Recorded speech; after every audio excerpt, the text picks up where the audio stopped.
esse recurso que você tem aí vai ser bom, tá? Eu gosto de pregar olhando para o rosto das pessoas, está um pouco difícil, está enxergando mais sombra aí. Quero primeiramente agradecer a Deus que nos dá o privilégio, a graça de estar agora pela segunda vez. A primeira foi ontem na congregação e a segunda vez nesta cidade. Então, primeira vez nesta congregação aqui com os irmãos, para este culto maravilhoso.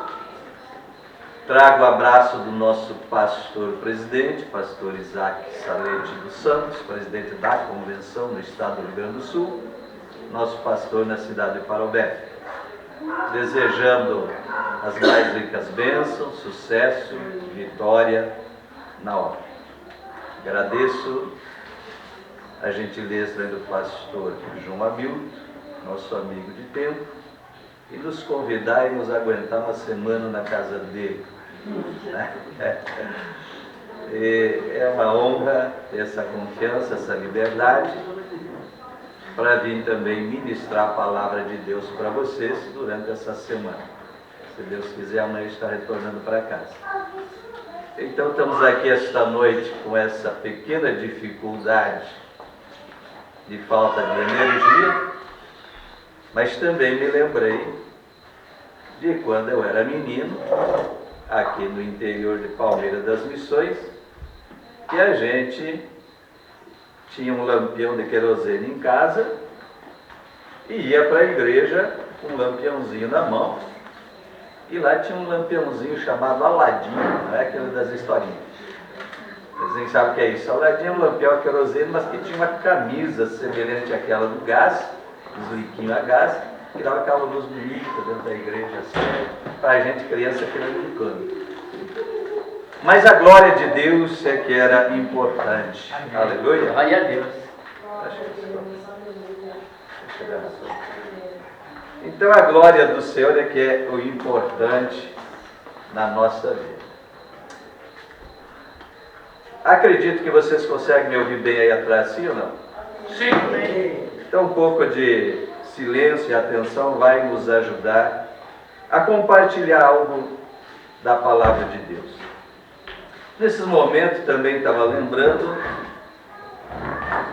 do que a gente cantava muito naquele tempo na igrejinha meio escura, que eu pedi a ajuda da minha esposa, que era mais ou menos assim aquele hino: derrama sobre nós o teu Espírito, 387, como fizeste em Jerusalém.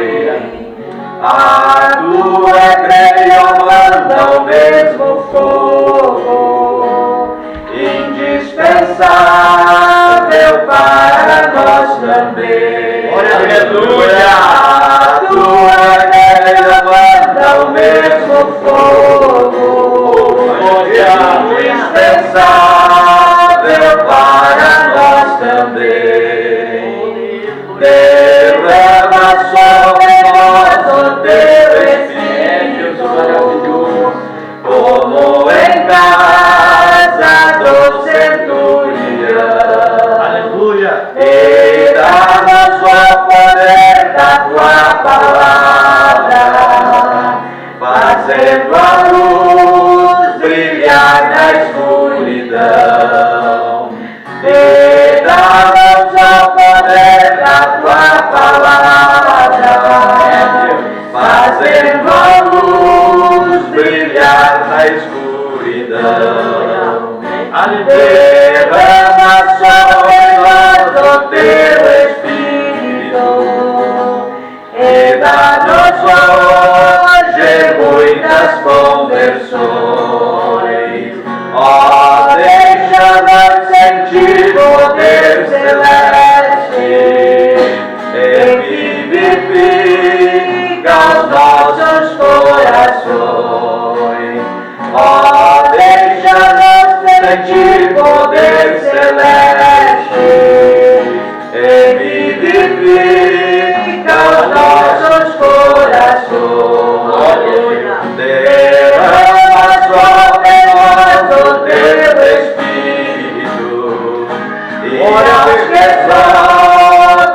da tua proteção. Agora ficamos em amor unidos para obter a prometida unção. Agora ficamos em amor unidos. Aleluia! Para obter a prometida unção.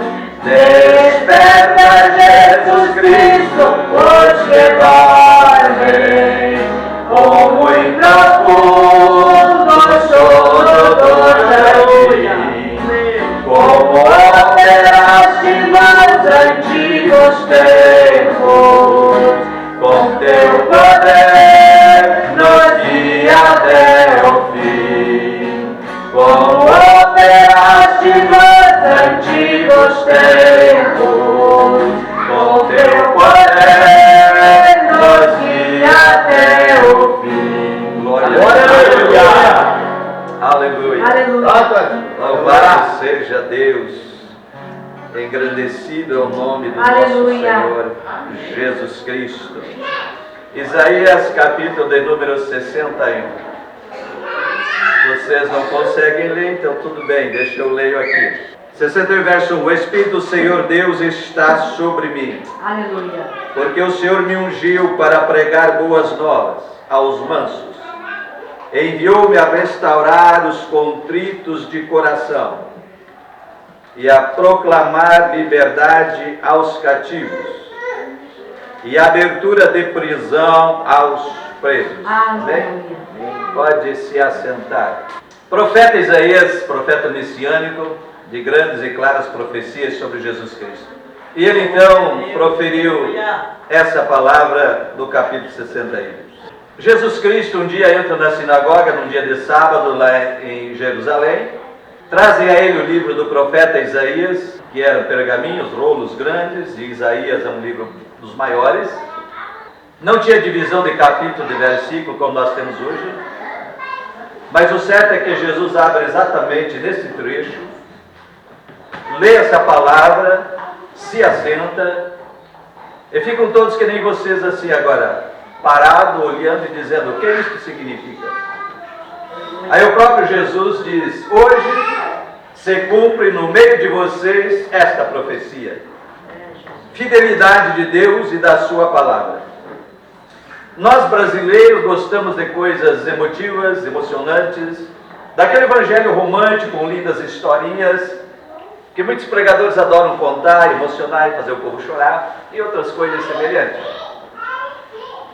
Mas é tempo de a gente deixar as emoções um pouco de lado e usar uma coisa linda e maravilhosa, extraordinária que Deus nos deu, que se chama razão, inteligência. Parar, se assentar e raciocinar e cair na realidade das coisas. E diante disso eu quero tomar alguns exemplos de profetas na Bíblia, de histórias, porque a Bíblia diz que tudo o que foi escrito para nosso ensino foi escrito. Então, quando olhamos para o Antigo Testamento, nós vamos tirando algumas lições desses profetas. Eu quero falar sobre o profeta Ageu. Eu comecei falando de Isaías, falar de Ageu, falar de Zacarias e assim por diante, mas tudo envolvendo a mesma história. Vamos ver se a gente, pela graça e misericórdia do Espírito, conseguimos transmitir algo de Deus que está em nossa alma pelo Espírito. Deus levanta o profeta Ageu em um tempo em que o povo de Judá havia voltado do cativeiro da Babilônia e começaram a reconstruir o templo. Porém, devido à oposição e às afrontas, eles pararam com a construção do templo. Isso atrasou uns 20 anos a obra. E o profeta Ageu, no seu capítulo 1 do seu livro, diz que a palavra do Senhor veio por meio do profeta, e veio para quem? Veio para os líderes. Veja bem, o Senhor levanta o profeta Ageu, e não foi falar com o povo. O profeta Ageu foi direto aos líderes. Quem eram os líderes? Zorobabel, o governador, e Josué, o sacerdote. E quando o Senhor vai falar com eles, o Senhor os confronta, e dizendo: o que é que o povo está dizendo? É tão importante que Deus não foi cobrar do povo, dizer: o que vocês estão dizendo? Isso se chama hierarquia e organização no reino e nas coisas de Deus. E o Senhor cobra de quem está incumbido, de quem foi delegado autoridade, função, missão e alguma coisa. Então o Senhor veio primeiro aos líderes Zorobabel e Josué. Ele diz para ele: o que é que o povo está dizendo? Como que ele diz? Vocês não estão vendo? Vocês não estão liderando? Vocês não estão conduzindo? Esse povo está dizendo que não é tempo de edificar a casa, a obra do Senhor. E cada um vai fazer o que é para si. Estão construindo, edificando suas próprias casas, bonitas, preparadas, enquanto essa casa, minha casa, está abandonada, parada, paralisada a obra. Foi essa bronca que o Espírito de Deus, através do profeta, deu aos líderes. A consequência desse estado de paralisação foi o seguinte: o Senhor disse pela boca do profeta: vocês semeiam muito e colhem pouco. Comem, mas não se satisfazem, não se fartam. Vocês bebem, mas não ficam saciados. Vocês se vestem, mas ninguém se aquece. E o que recebe salário é como se botasse num saco furado. Ageu 1:6. Por isso retém o céu sobre vós orvalho, e a terra detém o seu fruto, retém o seu fruto. Ageu 1:10. É interessante que quando muitas vezes as bênçãos do Senhor se tornam escassas, ou não chegam, muitas vezes é Deus chamando a atenção porque nós deixamos ou invertemos as prioridades das coisas, que era o que estava acontecendo.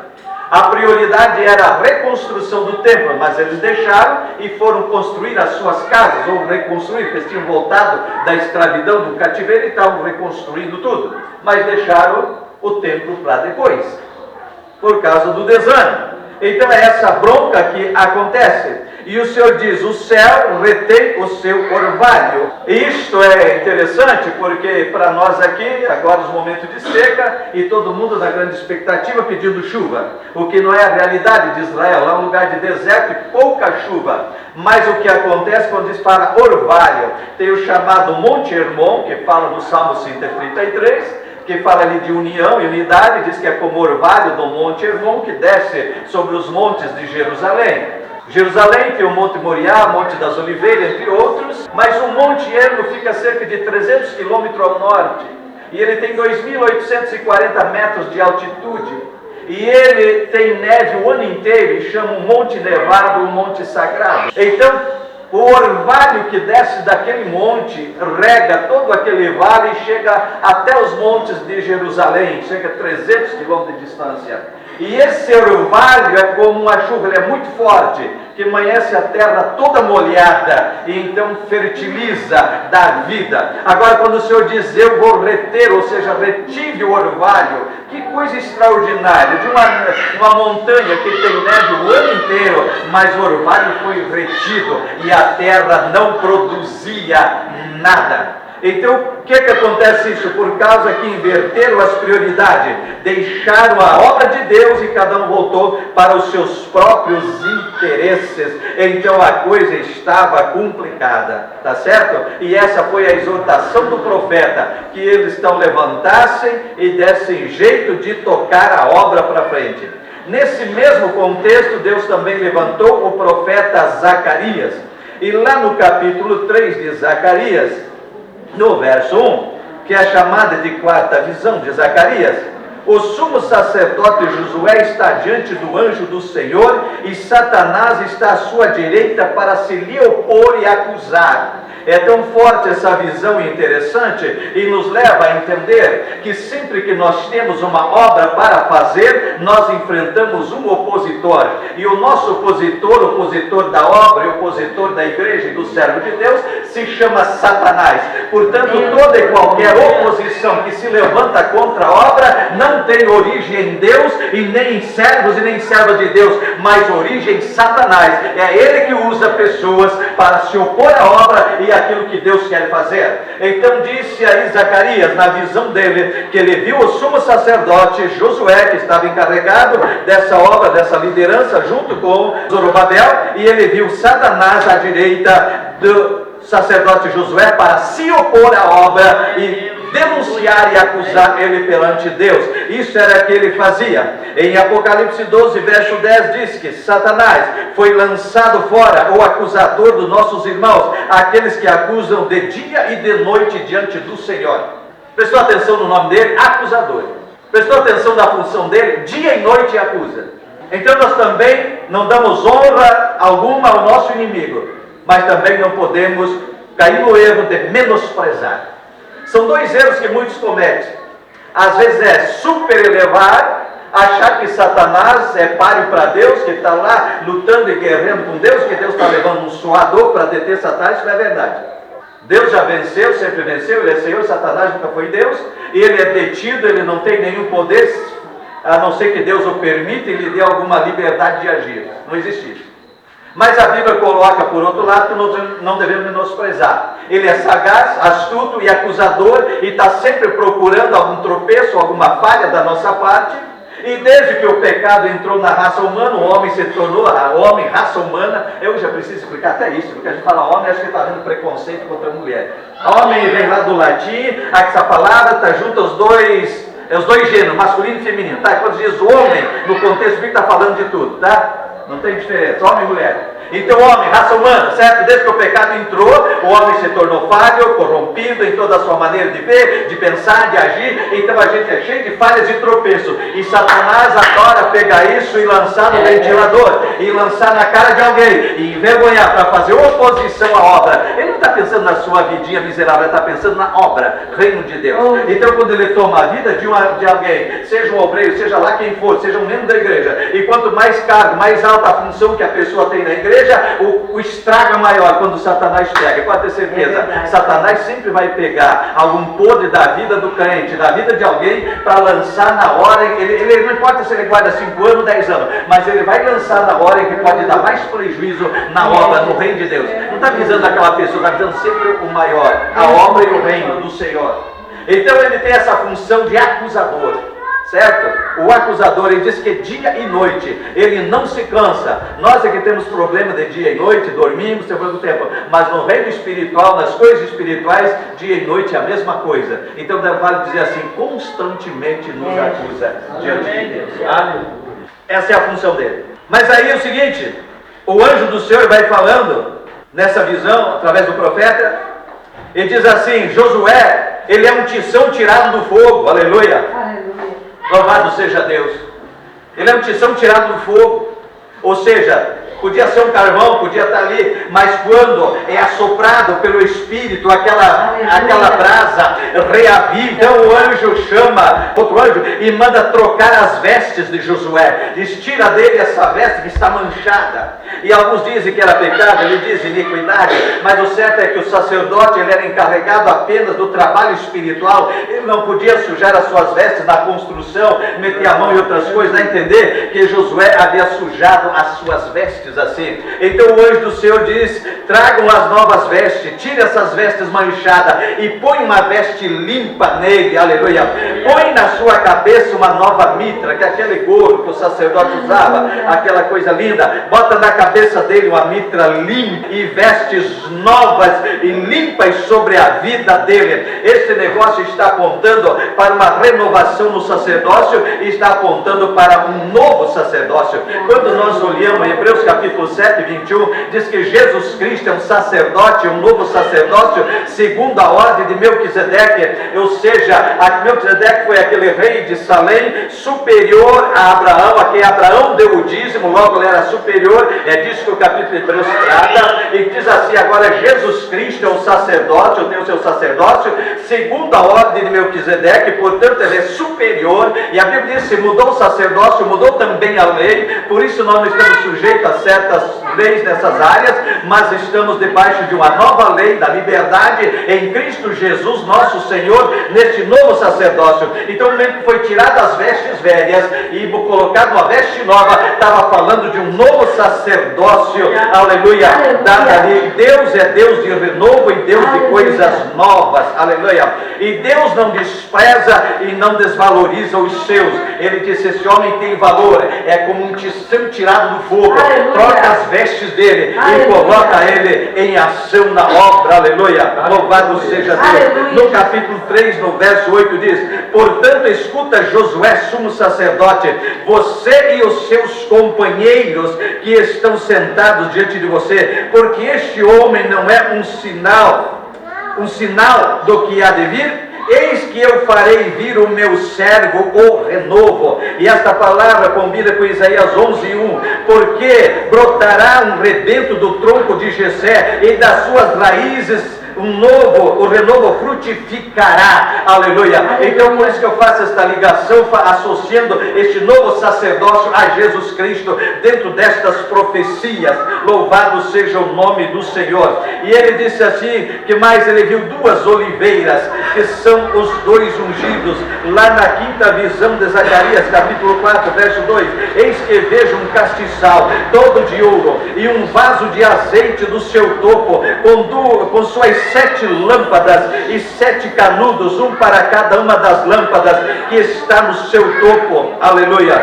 E por cima dele, acima dele, duas oliveiras, uma à direita e outra à esquerda, e o vaso de azeite que está acima e da outra da sua esquerda, e as duas oliveiras são os ungidos, disse o Senhor no verso 14. Louvado seja Deus. E aqui eu vejo algo profético da parte do Senhor, aleluia. O Senhor levanta aqueles dois líderes, louvado seja o nome do Senhor. E hoje eu quero chamar aqui, vem cá, pastor Jacó, vem aqui do meu lado, louvado seja Deus. Vem aqui, vou ouvir o som. E o anjo do Senhor fala, e fala assim: Zorobabel, Josué, aleluia, uma oliveira à esquerda e outra à direita, mas o castiçal era um só, o vaso de azeite era um só, os líderes eram dois, mas a obra era um só.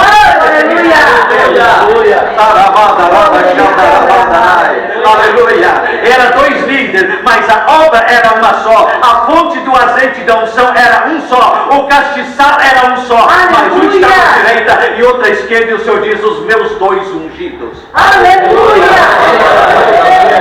Toda e qualquer palavra contrária a isto não provém do trono de Deus. Fica a igreja avisada neste lugar. Aleluia.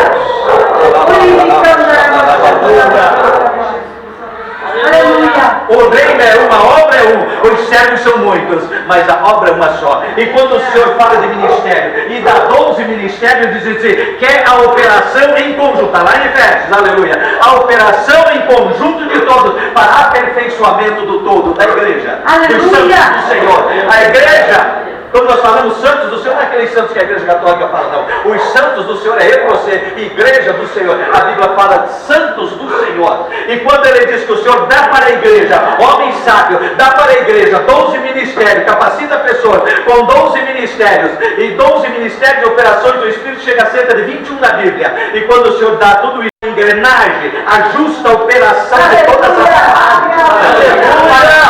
Os santos do Senhor, a igreja do Senhor, seja aperfeiçoada. E qualquer coisa que perturbe isso é de providência do acusador que eu falei antes, daquele que diz que dia e noite nos acusa, achando e procurando, investigando alguma coisa. Quando a história de Jó aconteceu assim, o Senhor falou com Satanás: de onde você veio? Você está vindo de rodear a terra, né? Você estava lá observando o meu servo Jó, não é verdade? E Satanás está olhando, ele é fiel, ele realmente, ele é temente, mas também o Senhor abençoa, dá tudo o que ele quer, só pode ser fiel. Aí o Senhor diz: então vamos provar ele. Está entendendo? Aleluia. Aleluia. Então esse acusador é assim. Não estou dizendo para você ter medo, você não precisa ter medo nenhum deles, sabe por quê? Porque o nosso Salvador Jesus Cristo, quando deu a vida na cruz, diz que desceu lá, pisou a cabeça dele e expôs ele publicamente de todos os seres espirituais. Aleluia. E triunfou sobre ele. Aleluia. Então o nosso inimigo é vencido, você não precisa ter medo nenhum. Se botaram um saco de boca costurada, galinha preta e não sei o que, põe a mão, diz: em nome de Deus, está repreendido, vai para lá e nada te atinge. Você tem a proteção do Santo dos Santos. Aleluia! Aleluia! Mas como eu disse, não podemos menosprezar. Ele caça, ele procura alguma falha na vida da gente para jogar e fazer estrago na obra. Oh, meu Deus! Talvez não é a vida da pessoa que pecou que ele está visando a obra, ele está visando sempre um estrago maior. Por isso ele se chama dessa natureza. Então nós precisamos entender estas verdades. Aleluia. Aleluia. Zacarias 4:6, esta é a palavra do Senhor a Zorobabel, dizendo, não por força, nem por violência, mas pelo meu Espírito, diz o Senhor dos Exércitos. Aleluia. Ele estava enfrentando a oposição dos inimigos da obra, dos vizinhos, nações de volta que tinham se levantado contra. E às vezes eles tinham que estar com medo de guerrear, ou de apelar para a força do braço. E essa palavra é para vocês, líderes, obreiros. O Senhor disse, Zorobabel, não é por força nem por violência, ou seja, não é pelo teu braço, não é pela tua inteligência, é pela tua capacidade, mas é pelo meu Espírito. Aleluia! Aleluia! Eu tenho uma palavra de Deus para você, pastor, meu amigo. Para você esta palavra, descansa o teu coração, não é por força nem por violência do nosso braço, não, mas é pelo poder do Espírito Santo. É para isso que Deus manda a unção, para nos capacitar para a obra. Aleluia! Ele vai fazer a obra da unidade. Porque o Espírito Santo de Deus só opera onde há unidade. Toda e qualquer tipo de confusão, Deus não está no meio, o Espírito Santo não está no meio. Qualquer coisa duvidosa, qualquer palavra confusa, qualquer coisa que venha afetar o bem-estar do corpo, não provém de Deus. É coisa do inimigo. O bem-estar do corpo que eu estou falando é que eu ministrei domingo lá. Corpo, igreja, corpo de Cristo na terra, e ele só tem uma cabeça que se chama Jesus Cristo. E quando o Salmo 133 fala da unção que foi derramada na cabeça dos sacerdotes, que ela correu da cabeça, lembra que eu falei isso domingo lá? Ela correu da cabeça. Cabeça da igreja é Cristo, toda a unção provém dele. Qualquer coisa contrária, palavra contrária é unção estranha. Aleluia. E os dias dos filhos do sacerdote Arão foram com fogo estranho dentro do altar, eles pereceram. O anjo do Senhor, o fogo do Senhor os consumiu diante do altar. Porque foram com fogo estranho. Quer dizer, não, era uma unção que não veio da cabeça, era uma unção estranha, era um óleo estranho, era um fogo estranho. E coisa estranha não fica dentro da igreja do Senhor. Pode até entrar, pode até o inimigo infiltrar alguém para querer enganar, mas de um momento para outro Deus o revela como uma palavra como essa, aleluia. E você pode examinar sua cabeça, sua consciência, o que é que tem que ser entrado do seu ouvido, o que é que tem que sair da sua boca, para ver se veio do trono de Deus ou se veio da boca de Satanás. Meu Deus. Aleluia. É tempo de despertar, é tempo de avivar. Cantamos um louvor. Derrama sobre nós o teu Espírito, como fizeste em Jerusalém. Derrama sobre nós o teu Espírito, como na casa do centurião, quando Pedro foi lá. Mas o Senhor derramou o Espírito quando 120 discípulos estavam numa casa por 10 dias unidos em oração e clamor, humildade nos pés do centurião. Aleluia. Tudo isso é missão para a gente. Aleluia. Aleluia. Não é por força nem por violência, mas pelo meu Espírito. Só tem poder e autoridade para fazer a obra, para falar na casa de Deus, quem está ungido, cheio do Espírito Santo, quem está guiado pelo Espírito Santo. Quem não tem o Espírito Santo, não está movido pelo Espírito Santo, não tem poder e não tem autoridade de subir nesse altar para cantar, para louvar, para pregar, para fazer qualquer coisa. Porque aqui é lugar de pessoas ungidas pelo Espírito Santo. Aleluia. Aqui é lugar de pessoas ungidas pelo Espírito Santo. Amém. Toma cuidado quem vocês botam no altar para cantar, para louvar ou para dizer qualquer coisa. Toma cuidado. Primeiro deixa testemunho. Eu já fui praguejado por pessoas que quiseram subir no altar e me pedir, eu não dei oportunidade nem para cantar nem para pregar. E não tive medo de pedido, não boto. Soberbo, orgulho, não. Zelo pela causa do Senhor, pela casa de Deus, pela igreja. Muitas vezes o pastor trabalha o ano inteiro para a igreja, abençoando, ensinando, levando, vem esses estranhos aí qualquer e faz um estrago numa pregação que leva meses para recuperar. Não podemos ser ingênuos quando a Bíblia diz que o espírito do mal já age na terra. Então esta palavra diz, não é por força nem por violência, mas pelo meu Espírito. Efésios 6,12 diz que a nossa luta não é contra a carne nem sangue, mas é contra as potestades malignas. Portanto, armas carnais não funcionam contra isso. Então, muitas vezes se arma uma luta na igreja e as pessoas ficam tititi para cá e bate boca para lá e fala e reclama e queixa e lamenta e acusa e vai para cá. Essas armas não funcionam, elas só causam mais problema e mais estrago. Entenda isso, é hora de fechar a boca e ir para a oração, porque lá em 2 Coríntios 10,4 diz assim: as nossas armas não são carnais, mas são poderosas em Deus para destruir os maus conselhos. Aleluia. Aleluia. Os conselhos infernais são poderosas em Deus E as armas espirituais se chamam jejum, humilhação, oração, Bíblia, aleluia, vida cheia do Espírito. Glória a Deus. Essas coisas vencem o mal. Seus bate-boca, seus falatórios, só causa mais problema. Põe um zíper, põe um selo na boca e vai para os pés de Jesus. E você vai ver os inimigos cair um por um. Amém. Aleluia. Aleluia. Você vai ver. Louvado seja o nome do Senhor. Precisamos entender para que serve a unção. A unção verdadeira só edifica. Aleluia. A unção verdadeira só acrescenta no reino. A unção verdadeira alimenta. A unção verdadeira renova, transforma. Porque vem de Deus, porque vem do Espírito. Você acha que Jesus, que desceu do céu, deixou sua glória, se humilhou assumindo a forma de homem, foi humilde a ponto de ser servo e de dar a vida na cruz? Você acha que ele ia abandonar Deus, a sua obra, e deixar assim na mão de qualquer um, que qualquer um pode chegar e fazer qualquer coisa e vai ficar impune? A Bíblia nos adverte, ai daquele de profanar o sangue do Cordeiro. Se acha que a antiga aliança já era dura e severa, quanto maior é quem profanar o sangue da nova aliança, o sangue do Cordeiro. Aleluia. Então precisamos entender para que serve a unção. A primeira palavra que ele diz, Isaías 61, o Espírito do Senhor Jeová está sobre mim, porque ele me ungiu para pregar boas novas aos maus, enviou-me a restaurar os contritos de coração, abertura de prisão aos presos e assim por diante. Nós precisamos entender a primeira coisa, quando em Lucas 4, Jesus toma esse livro e lê essa passagem, o que nós podemos observar? Em primeiro lugar, a unção te dá convicção. Aleluia. Quando Jesus toma e lê e diz assim, hoje se cumpre no meio de vós, ele estava convicto que ele é o Messias e que ele estava ungido pelo Espírito para aquela obra.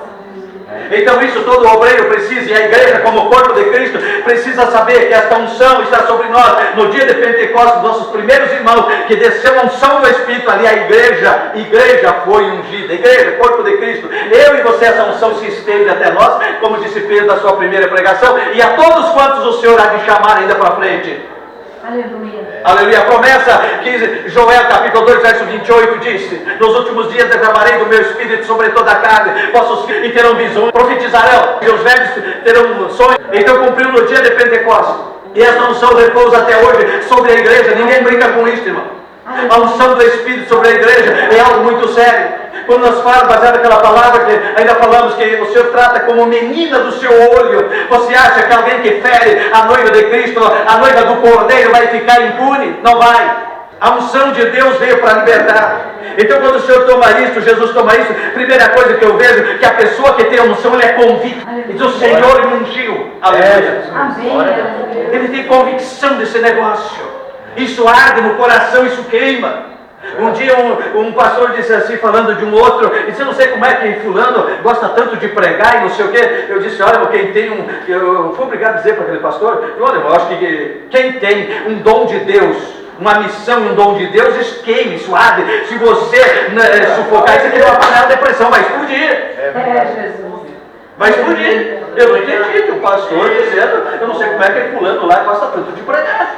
Mas você foi chamado, recebeu isso, se você não deixar fazer, não poder fazer, vai explodir, porque não é panela de pressão, a pessoa tem convicção daquele negócio e não pode parar. Ele diz, o Espírito do Senhor está sobre mim, aleluia. A pessoa sente, diz que o Espírito de Deus testifica com o nosso Espírito. Ele diz, o Espírito do Senhor está sobre mim. Depois de dizer, ele me ungiu, quem me ungiu? O Espírito do Senhor.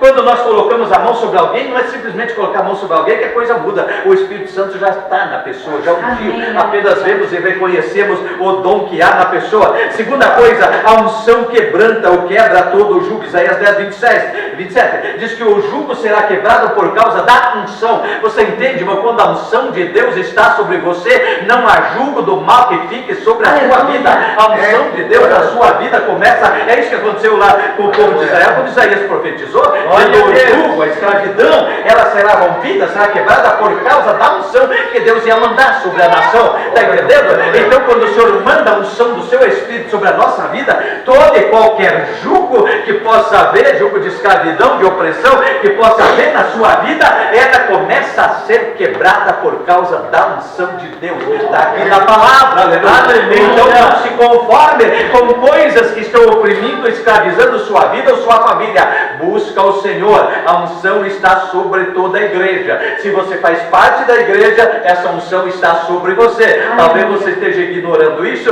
e não fazendo uso e não se submetendo a essa verdade. Mas essa verdade, como Pedro disse, todos quanto o Senhor chamar, até o dia da vida do Senhor. Da gente que diz, não, aquela onda de Pentecostes já passou, aquela onda de Assembleia de Deus já passou, não passou coisa nenhuma. Acho que Deus ia começar uma obra e abandonar o movimento pentecostal que o Senhor trouxe para o Brasil lá em 1911, e tá isso aí, não passou e nem vai passar, só vai aumentar até Jesus. Aleluia!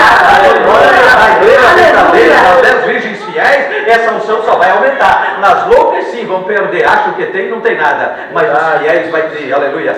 Então a unção que ela quebra o jugo. O Senhor disse para pregar boas novas e o ano aceitável do Senhor. Ele disse abertura de prisão aos presos, libertação aos cativos, curar os feridos de coração e consolar os tristes. Isso é quebrar o jugo, isso é que a unção liberta, isso é que a unção faz. E foi isso que o Senhor Jesus disse: o Espírito do Senhor está sobre mim. Terceira coisa, a unção opera transformação. Vimos aí nesses versículos, ele disse o que? Ordenar acerca dos tristes de Sião que se lhe dê glória em vez de cinza, óleo de gozo em vez de tristeza, veste de louvor em vez de espírito angustiado, a fim de que se chamem árvore de justiça, plantação do Senhor, para que Ele seja glorificado. Aleluia!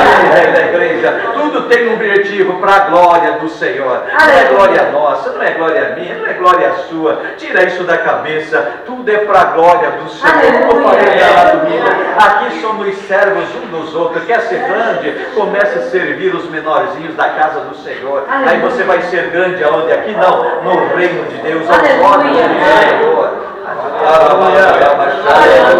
O importante é sermos conhecidos e reconhecidos no céu, na glória do Senhor, não aqui. Aqui sofremos injustiça, sofremos calúnia, sofremos perseguição. Se eu for te contar quanta calúnia, quanta difamação, quanta perseguição eu já passei na minha vida, desde menino, você não faz ideia. Jesus. Se fosse olhar para isso, eu já tinha passado a mão na arma, matado meia dúzia, estava na cadeia, já tinha me matado, sei lá o quê, teria feito uma loucura. Mas todas as vezes dessas lutas, ó, nos pés do Senhor, aleluia. Boca calada, nos pés do Senhor, Ele é a nossa justiça. Aleluia! Aleluia. Ele que opera a justiça da terra, não é nós. Aleluia. Glória a Deus. Edificarão os lugares antigamente assolados. Veja essa palavra, aleluia. É para isso que Ele ungiu, é para isso que Ele nos chamou. Está entendendo para que serve a unção? Para mudar história, para mudar vida, para resgatar para o reino, para glorificar a Deus. E diz assim, para edificar lugares antigamente assolados ou destruídos. Quantas famílias, outro dia eu estava conversando na semana com o pastor João Milton, em Sapiranga eu perdi as contas de quanto casamento nós fizemos. Porque a maioria das pessoas que vêm para a igreja, vem com a família destroçada, casamento estraçalhado, e vem numa situação difícil, tem que restaurar a família, fazer casamento e ajudar a reconciliar casal. Quanta coisa! E vidas perdidas nos vícios e em outras coisas. O que é isso? Isso é edificar os lugares que foram assolados. Aleluia. Almas, vidas. Se você não tiver amor pelas almas, amor pelas vidas, você está perdendo tempo na casa do Senhor. Oh, Jesus. Se você não vem para a igreja para orar por salvação de almas, você está perdendo tempo. Se você só pensa em você e fica olhando para o seu umbigo e chorando as suas misérias, você está perdendo tempo. Quer ser grande, olhe para a necessidade dos outros, ore, interceda, faça obra social, ajude quem precisa, proclame, anuncie, testemunhe com a sua vida do Senhor Jesus Cristo. É para isso que Ele te unge. Tem pessoa que fica orando, Senhor, me enche do teu Espírito, Senhor, me unge, mas ele quer ficar um bonequinho engordando de bênção na cadeira, no banco da igreja. Não é isso, não é isso. Deus não está te chamando para engordar de bênção sentado na cadeira. Quando Ele dá unção, unção é capacitação para a obra, capacitação para o serviço, não é outra coisa. Tem gente que quer unção para virar cambalhota, para gritar e para pintar e bordar dentro da igreja, para todo mundo. É que nem os fariseus da época paravam nas esquinas, erguiam a mão e oravam, quando trazia oferta com aquelas moedonas de ouro e largavam assim, para fazer barulho para todo mundo dizer como ele é oferta, como ele é santo, como ele ora. Não é isso, a unção de Deus não é isso. A unção de Deus te capacita para o serviço. A pessoa que mais trabalha na igreja é a que é a mais ungida. Não é a que faz mais barulho, que mais grita, que conta bandeira, isso e aquilo. Não é isso. Não se engane com essas coisas. Porque tem gente que faz barulho só para querer aparecer na igreja, para todo mundo olhar e dizer, como ele está cheio do Espírito. Mostra que você está cheio de Deus, é o que Tiago diz. Me mostra a tua fé sem obra, eu te mostro a minha fé com minhas obras. É o que Tiago diz, aleluia. Porque a fé sem obras é morta. Então quem tem fé, quem está cheio do Espírito, aparece serviço, aparece fruto na vida dele e não barulho. Aleluia. Está entendendo? Então ele diz assim: edificarão os lugares antigamente assolados, restaurarão os anteriormente destruídos. Jesus é chamado das profecias do restaurador. Nas profecias de Isaías 58, entre outros, ele veio edificar, ele veio restaurar. Olha para a sua vida, o que era a sua vida, quem sabe, antes de Cristo. O que era a sua família antes. Mas quando você veio para a igreja, o Senhor começa a restaurar a sua vida. Aleluia. Aleluia, aleluia, aleluia, aleluia. Glória a Deus. Renovarão as cidades assoladas, destruídas de geração em geração. E tem gente que às vezes é geração após geração marcada por males e tragédia. Alguns querem dizer que é maldição hereditária. É outro termo que eu não vou entrar agora. Mas a Bíblia diz assim que eles vão renovar as cidades assoladas e destruídas de geração em geração. Essa unção vem para restaurar. Aleluia. Olha, vem para restaurar. Glória a teu nome. Eu tenho certeza que Deus tem muita gente nesta cidade, nesse estado, precisando ser curada, ser reconciliada, ser restaurada, muita coisa a ser reedificada nas vidas do povo desta cidade. Senão Deus não teria um dia dirigido o pastor para cá, como ele testemunhou, para abrir um trabalho. Aleluia. Às vezes, mas já não tem outras igrejas na cidade? Tem, mas com certeza tem uma parcela que é para este ministério fazer aqui. Amém, Jesus. Aleluia. Os outros estão fazendo, que Deus abençoe. Oramos por outras denominações, outras congregações que tem na cidade. Não somos contra nenhuma, mas nós prezamos pela unidade do reino. Aleluia. E reino não é só o nosso ministério. Tem alguns que não merecem confiança? Tem também. Para tudo isso precisa de discernimento e muita oração. Discernimento de Deus. Mas o certo é que tem muita gente séria, tem outras denominações, outras congregações na cidade aí, fazendo a obra de Deus. Tem. Ore por eles também, que o Senhor abençoe, porque a bênção deles também recai sobre nós. A bênção nossa também recai sobre eles. É reino de Deus. Aleluia. Não fica falando de difamando crente de outra igreja, pastor de outra igreja, não caia nesse pecado de jeito nenhum, mas ore e abençoe, aleluia, e é Deus que julga todas as coisas, aleluia, está entendendo? Eu estou dando aqui uma palavra de unção e do caminho de Deus e para a prosperidade desta obra, desta congregação, nesta cidade, aleluia. Com base na Bíblia, na palavra, proféticas e orientadas da Bíblia e do Espírito Santo de Deus, porque são coisas que não se separam. Logo a palavra mesmo diz que a Bíblia, a palavra do Senhor, é a espada do Espírito. Aleluia. É outra coisa que é ser usado pelo Espírito Santo, se encha da palavra, porque o Espírito só usa essa espada, ele não usa outra. Está entendendo os mistérios do Senhor? Amém. Glória a Deus. Então eu tenho certeza que o Senhor tem muita coisa a fazer nesta cidade. Aleluia. Glória a Deus. Aleluia. Tem muita gente a ser salva nesta cidade. Amém. E tem uma parcela disso que cabe ao nosso ministério. Por isso Deus orientou e dirigiu para cá. Por isso nós já temos uma congregação num lado da cidade e outra no outro. E eu quero deixar uma palavra profética, que nós vamos abrir mais congregações nessa cidade. Amém. Aleluia. E Amém. Deus vai levantar mais líderes, e cabe aos líderes daqui identificar Amém. quem são as pessoas que Deus está capacitando para pegar outro bairro, abrir outra congregação. Amém. Pegar outro bairro, abrir outra congregação, é cercar a cidade. É Aleluia. tomar posse da cidade. Aleluia. Aleluia. Acho que eu falei domingo lá. Tem as pessoas que gostam, infelizmente, até pastores, tem alguns que gostam de concorrência. E às vezes fica dizendo, para a igreja maior, é minha ou é sua? Uma coisa que nós somos dono de igreja. A igreja do Senhor e o reino é de Deus. E um dia um desses pastores chegou e perguntou para mim, quantos membros tem a sua igreja? Eu disse, tem 80 mil. Aleluia. O que, pastor? O que é isso? Eu sou pastor de uma cidade. Amém. Aleluia. E a cidade tem 80 mil habitantes. Amém. Aleluia. Sapiranga. Tem 80 mil habitantes. Aí ele calma. Eu vejo que a igreja está se medindo. Quem é que tem mais membro? Eu não sei. Qual é a igreja mais? A minha ou é a sua? O que é isso? Isso é coisa infantil. De gente que não tem a verdadeira graça e unção do Senhor. Então quando eu digo isso aqui, vocês são pastores de uma cidade. Não é, pastor? Não é, pastor? Vocês são pastores de uma cidade. Pastor amigo, você é pastor de uma cidade. Palmeiras do Sul. 30 e tantos mil habitantes. Quantos mil habitantes tem aqui? 15 mil. 7.500 para ti, 7.500 para ele. Aleluia. Glória a Deus. Glória a Deus. Aleluia. Dividir? Não, juntos. Tudo misturado. Vamos todos para o mesmo céu. Você quer que Deus está falando? Amém. Está refletido? É bom quando a gente para, começa a refletir. É quando o Espírito começa a mudar os nossos conceitos. Amém. Quando a Aleluia. palavra começa a mudar os nossos conceitos, nossa maneira de ver e de pensar. O Aleluia. Espírito Santo é de luz. Luz significa revelação, Aleluia. conhecimento. Ele começa a ampliar a tua visão. Ampliar a tua visão. Aleluia. Certo? Vamos orar? Amém. Amém. Glória a Deus.